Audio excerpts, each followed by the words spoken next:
Assalamualaikum warahmatullahi wabarakatuh. Halo pemirsa, kita bertemu kembali di sini di channelnya Informasi, Edukasi, dan Tutorial bersama Kang Sam.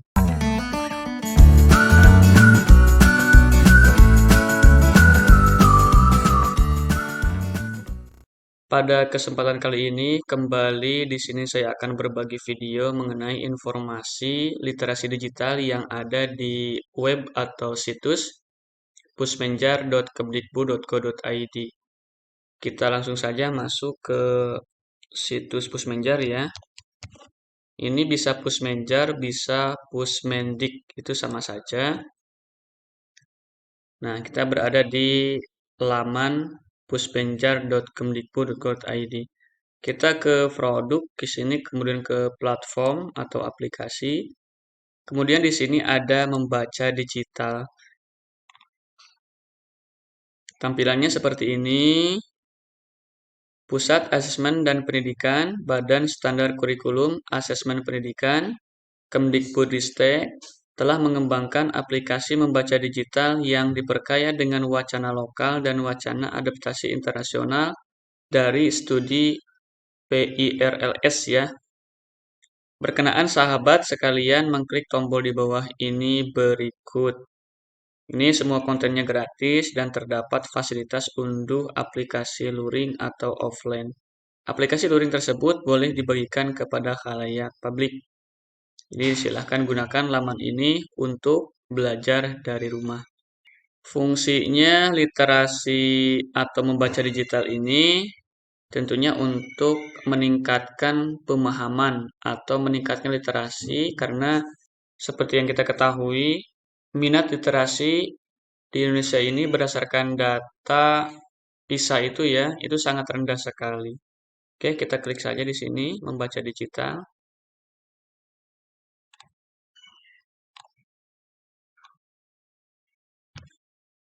Di sini ada 3 tingkatan atau 3 level ya. Kelas 4 untuk jenjang SD sederajat, kelas 8 untuk jenjang SMP sederajat, dan kelas 10 untuk jenjang SMA sederajat. Misalkan kita di sini lihat ya, untuk kelas 10, kita klik saja. Saya masukkan namanya Kang Sam.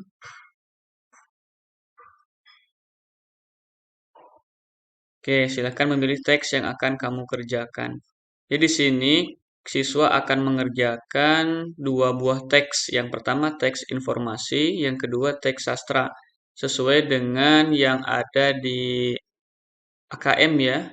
Asesmen kompetensi minimum itu literasi ada 2. Literasi teks informasi dan literasi teks sastra. Di sini kalau kita pilih teks informasi, jadi tampilannya seperti ini, pemirsa semuanya. Menarik sekali tampilannya.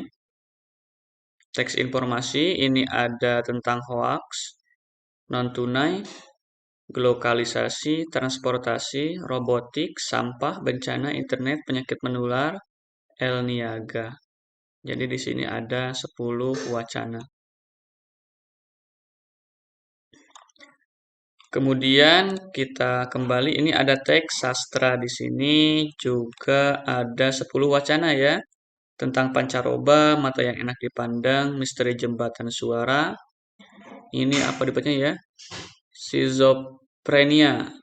Kemudian smong, anak laut itu nare, lirih harap batu-batu, ketika aku menemani laut dan gadis kecil, detik-detik kebenaran. Terutama untuk guru bahasa Indonesia ini menarik sekali ya untuk diberikan ke siswa-siswanya. Kita ambil misalkan satu saja tentang eh, bencana ya.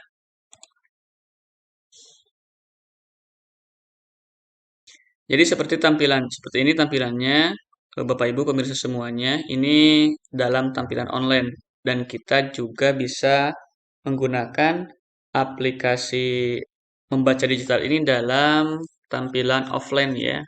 Nanti akan insya Allah saya bikin tutorialnya untuk yang offline. Kita baca di sini. Pak Guru Rudi, Indonesia memiliki kawasan tropis yang menyimpan banyak sekali kekayaan alam. Bukan hanya masyarakatnya yang terpukau, orang-orang dari berbagai penjuru dunia juga kagum akan keindahan alam Indonesia. Hutan-hutan yang hijau dan asri, gunung-gunung yang menjulang tinggi, sawah-sawah yang menghampar luas, pantai-pantai yang putih, dan lautan yang luas membiru menjadi daya tarik yang memanjakan mata. Kata Pak Guru Rudi, namun keindahan itu ternyata juga menyimpan potensi bencana. Silahkan lihat rambu-rambu pada layar di samping. Nomor satu, sebutkan 3 bencana yang berpotensi terjadi di Indonesia yang ditampilkan pada rambu-rambu di samping. Jadi berdasarkan gambar ini, kita atau siswa harus bisa menjawab ya. Ini diklik nggak bisa ya, ini hanya gambar saja. Nah, ini misalkan ada, ini sepertinya rambu-rambu untuk gunung meletus ya, seperti ini misalkan. Kemudian yang kedua ini adalah banjir. Kemudian yang ini sepertinya ini kan tanah ya, terbelah. Itu berarti adalah gempa bumi. Oke, kita simpan. Ini bisa diperlebar ya kalau nggak cukup. Kata Pak Guru Rudi, klik rambu gunung api, kemudian cermati artikel yang muncul dalam laman yang ditampilkan di layar. Informasi selanjutnya akan muncul ketika kita menjawab pertanyaan dari poin pertama, misalkan ini akan muncul selanjutnya. Kita disuruh untuk mengklik ya. Nah, maka bisa. Kalau tadi kan tidak bisa ya. Nanti ya, ini iklan. Oke, gunung api di wilayah mana saja yang pernah menghasilkan letusan yang besar? Jawab pertanyaan 2. Oke, ini gambar gunung api ya. Di sini kita harus membaca ya, siswa harus membaca benar-benar. Ini gambar dari sumbernya Tribun News mengenai gempa guguran di Gunung Merapi. Indonesia menjadi salah satu negara yang mempunyai gunung api aktif terbanyak. Bahkan terdapat beberapa daerah yang mempunyai lebih dari satu gunung api aktif. Sejarah mencatat sejumlah peristiwa erupsi gunung api besar pernah terjadi di Indonesia. Gunung api yang pernah menyebabkan bencana besar itu antara lain Gunung Tambora di Nusa Tenggara Barat dan Gunung Krakatau di Selat Sunda. Dilansir dari dokumentasi harian Kompas, jutaan orang tinggal dalam jangkauan letusan gunung berapi, bahkan sebagian tinggal di dalam kaldera tanpa menyadarinya. Survei yang dilakukan Litbang Kompas pada Juni hingga Juli 2011 mengungkapkan minimnya pengetahuan dan kesiapsiagaan masyarakat terhadap bencana. Hampir separuh dari 806 responden yang tinggal di zona bahaya tidak menyadari ancaman bencana yang sangat mungkin melanda daerah mereka. Adanya gunung api aktif tentunya membuat masyarakat yang berada di sekitarnya harus selalu waspada terhadap aktivitas gunung api tersebut. Pemerintah, baik pusat dan daerah, juga harus mempersiapkan mitigasi dan mengantisipasi langkah yang perlu dilakukan jika terjadi bencana. Jadi gunung api di wilayah mana saja yang pernah menghasilkan letusan yang besar? Di sini kita bisa menjawab ya, ada di Nusa Tenggara Barat, ini di Selat Sunda. Selat Sunda berarti bisa masuk ke Banten ataupun Lampung ya. Kita yang pasti aja misalnya di sini Nusa Tenggara Barat.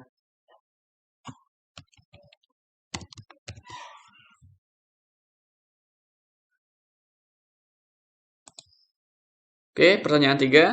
Sebutkan beberapa hasil survei yang dilakukan Kompas mengenai gunung api.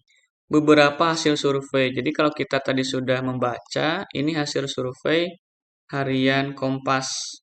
Ini yang pertama, minimnya pengetahuan dan kesiapan masyarakat terhadap bencana. Apakah bisa di copy paste? Nah, ini ternyata bisa ya, pemirsa semuanya. Ini satu. Kemudian ini ya, hampir separuh.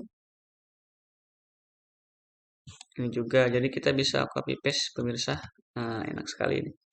Kalau misalkan tidak cukup, bisa diperlebar ke sini.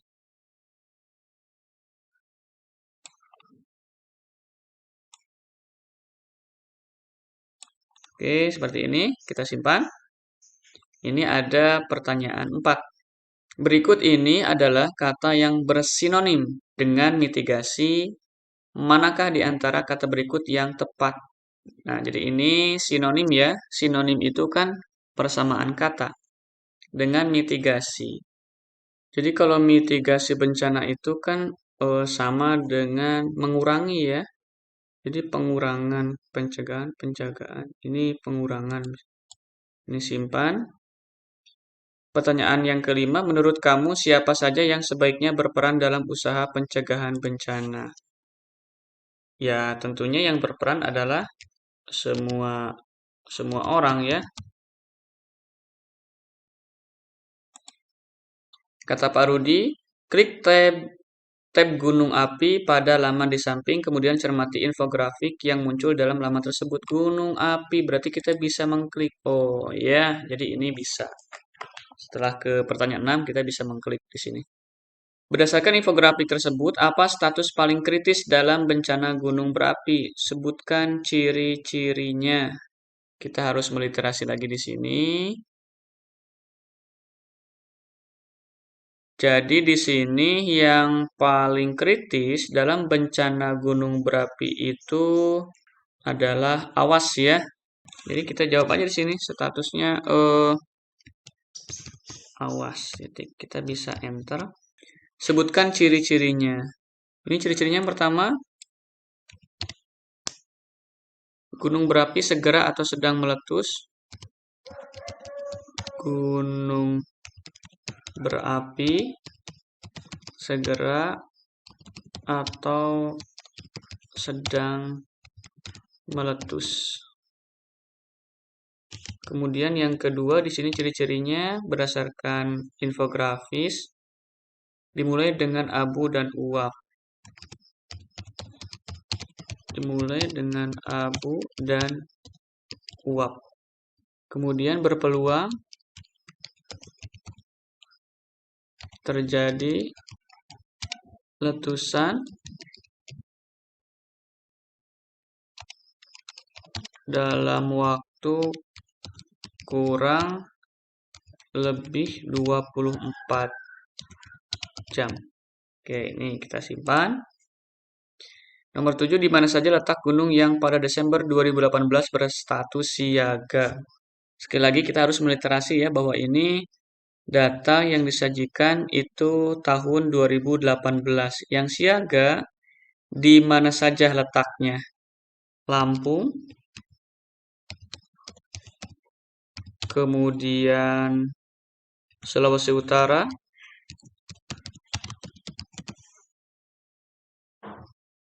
kemudian iya Lampung dan Sulawesi Utara. Bisa juga kita menggunakan dan di sini. Kita simpan. Pertanyaan 8, ada perbedaan antara status siaga dan awas. Apa perbedaan antara status siaga dan awas? Kita baca lagi, status siaga itu ada peningkatan kegiatan seismik secara intensif, kemudian perubahan secara visual atau aktivitas kawah, kemudian aktivitas dapat berlanjut ke letusan. Jadi perbedaannya kalau status siaga belum meletus,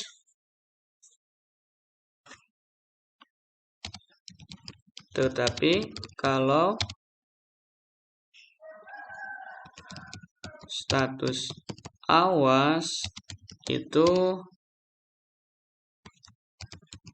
segera atau sedang meletus. Seperti ini kurang lebih.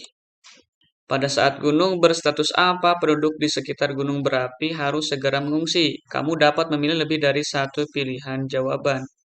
Ini awas sudah pasti ya. Dan siaga. Kita simpan. Kata Pak Guru Rudi, apakah kamu tahu letusan gunung berapi juga dapat menghasilkan gempa dan gelombang tsunami? Gempa yang dihasilkan oleh letusan gunung berapi disebut juga sebagai gempa vulkanik. Sementara itu, gelombang tsunami bisa juga muncul akibat aktivitas gunung berapi yang terjadi di dasar laut. Sebagai contoh, bencana tsunami yang terjadi belum lama ini di pantai barat Banten dan pantai selatan Lampung. Kata Pak Guru Rudi, silakan klik pada halaman 2 di bawah infografik di samping untuk melihat infografik tentang tsunami di Banten dan Lampung. Kita klik. Nah, jadi ini harus mengikuti perintah ya. Ini gambar kronologi tsunami hantam Banten dan Lampung. Ya, bisa dibaca.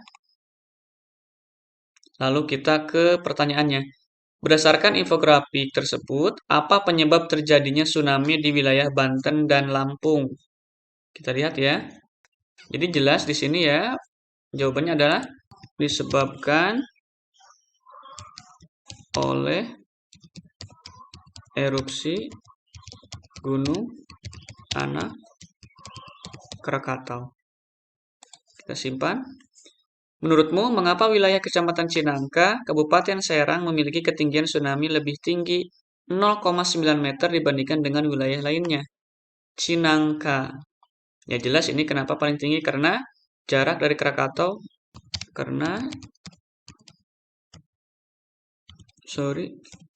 jarak dari Krakatau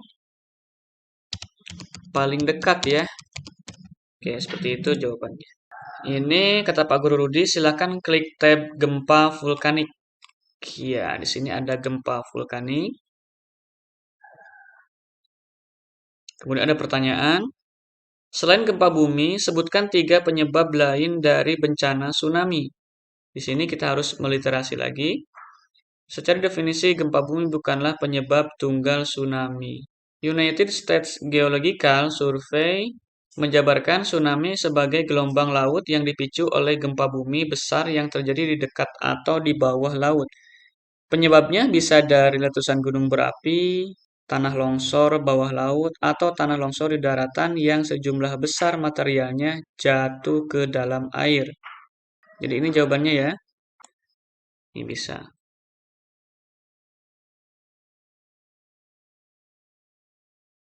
Oke, seperti ini. Kita lanjut, kita lihat kemarin ya. Kita simpan. Pertanyaan 13. Penulis artikel menuliskan contoh-contoh kejadian tsunami vulkanik di Indonesia tidak berdasarkan urutan waktu. Buatlah urutan kejadian tersebut sesuai urutan waktu dengan melengkapi tabel berikut ini. Kita di sini tinggal lihat saja. Nah, ini letusan besar Tambora. Ini tahun 1815.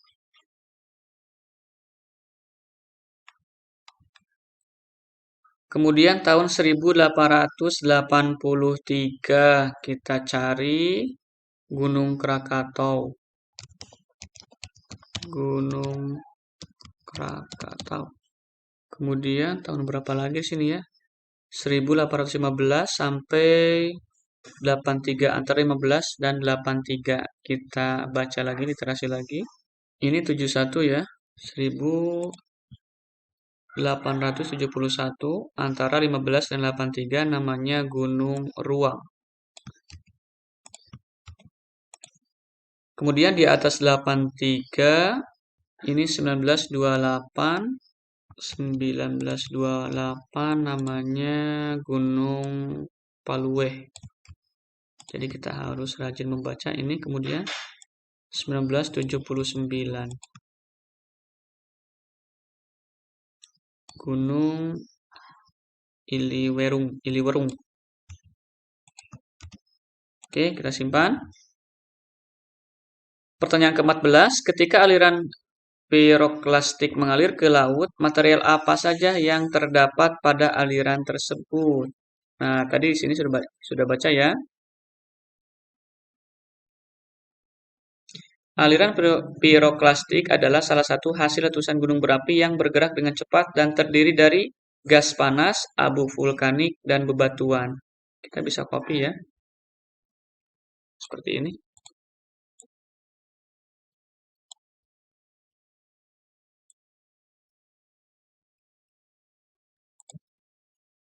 Kata Pak Guru, di Indonesia sudah punya alat pendeteksi bencana. Klik tab pendeteksi gempa dan tsunami. Oke, tonton videonya.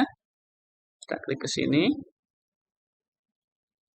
Sebutkan apa perbedaan utama antara buoy dan seismometer.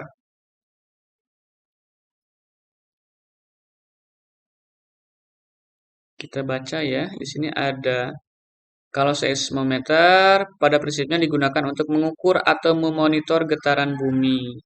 Kalau buoy untuk mendeteksi tsunami di lautan. Jadi gitu ya, perbedaan.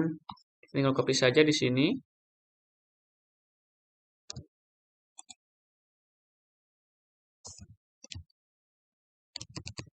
Kalau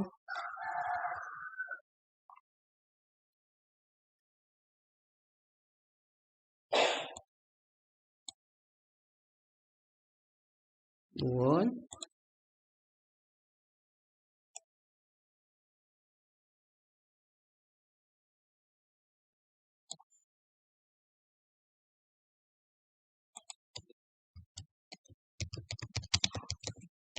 digunakan untuk apakah buoy sudah pernah berhasil mendeteksi tsunami? Jika sudah, di wilayah mana alat ini berhasil mendeteksi kedatangan tsunami? Kita baca ya. Jadi jawabannya pernah di wilayah mana saja alat ini berhasil? Di Chili, Peru, Amerika Selatan. Oke. Alat mana yang peralatan dan perawatannya lebih banyak memakan biaya? Sebutkan bagian dari wacana yang mendukung jawabanmu. Kita baca lagi. Oke, ini biaya pemeliharaan. Kemudian untuk seismometer, berarti buoy ya, buoy.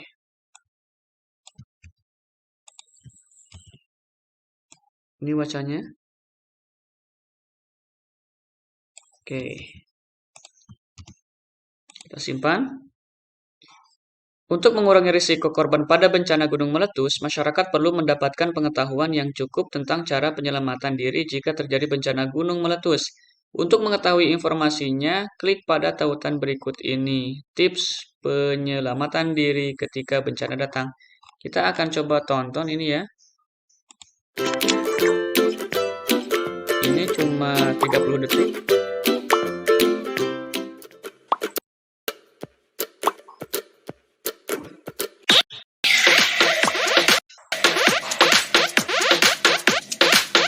Ini ternyata jaringannya ya. Mohon maaf jaringannya agak lelet.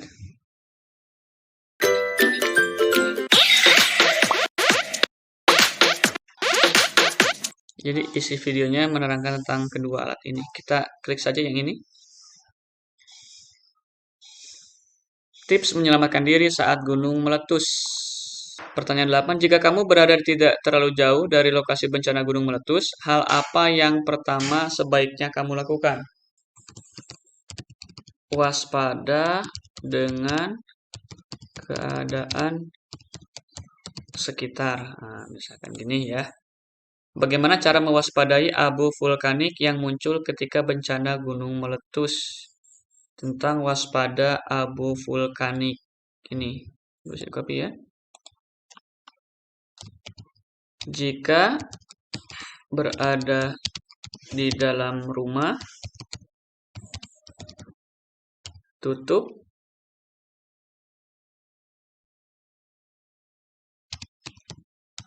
seluruh jendela, kemudian pintu atau ventilasi udara untuk mencegah debu vulkanik masuk ke dalam ruangan. Ini sebenarnya bisa masukkan juga ya, lindungi hewan kendaraan, cari tempat perlindungan aman. Untuk mengetahui tips penyelamat diri ketika bencana gempa bumi dan tsunami, bacalah infografis berikut, klik angka 2 pada bagian layar. Ini seperti ini ya. Oke. Menurut kamu, apakah cara penyelamatan diri bencana tsunami dan gempa itu berbeda? Sebutkan perbedaannya. Kalau gempa bumi, berlindung di bawah meja, cari bantal, helm. Jika tidak menginginkan, berdiri di bawah pintu. Saat terasa aman, lari keluar rumah ya. Lindungi kepala, cari lapangan terbuka. Kalau tsunami, pergi ke tempat tinggi seperti bukit dan bangunan tinggi. Perhatikan tanda-tanda surutnya air laut. Ini ya, berbeda. Berbeda. Kalau gempa bumi harus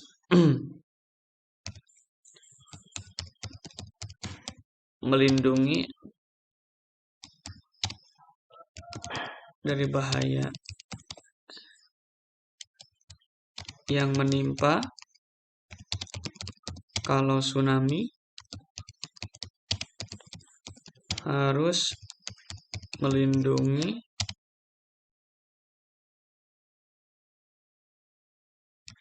diri ke tempat yang lebih tinggi. Oke. Tempat apa yang harus kita jauhi ketika ada bencana tsunami? Pantai dan jembatan ya, di sini ada. Jauhi pantai, kemudian ini menghindari jembatan.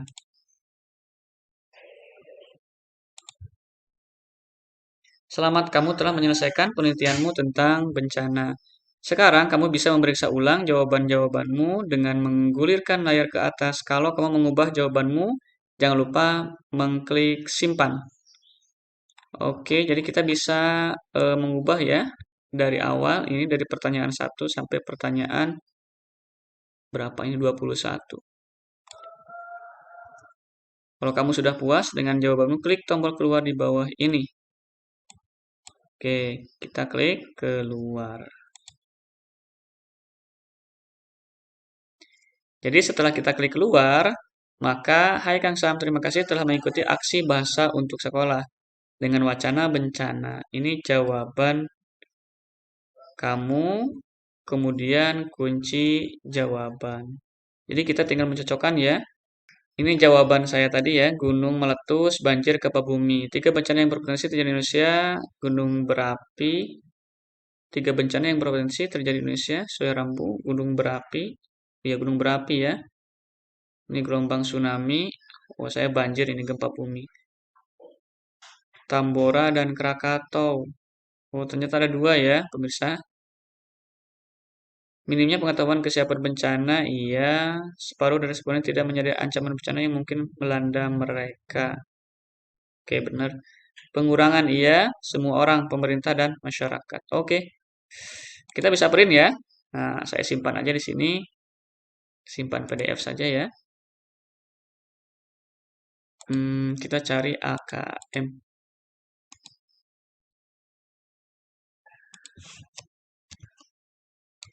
Literasi digital. Nah, saya namain ini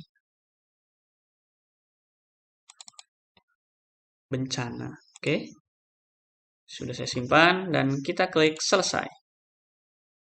Jadi seperti ini pemirsa ya, kurang lebih saya tutorial saja tadi bagaimana cara kita mengisi tentang literasi digital untuk jenjang SMA ya, kelas 10. Mudah-mudahan informasi ini memberikan pengetahuan dan bermanfaat ya mengenai tutorial yang saya sajikan tadi. Apabila ada pertanyaan, kritik, saran, silakan langsung saja cantumkan komentarnya di bawah video ini. Terima kasih, mudah-mudahan bermanfaat. Assalamualaikum warahmatullahi wabarakatuh.